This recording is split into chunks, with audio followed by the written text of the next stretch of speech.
புரம் மக்களுக்கு கடவுளாக இருக்கும் பைரதிரணகள் சிபிஐயிடம் சரணடைந்தார்.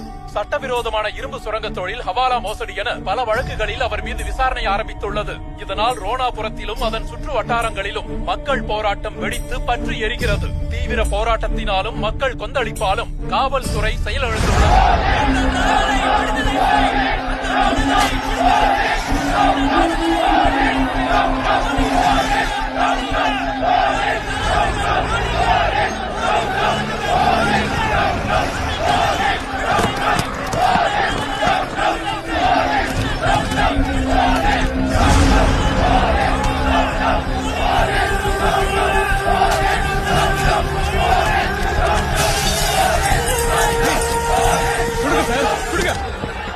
Sir, don't shoot.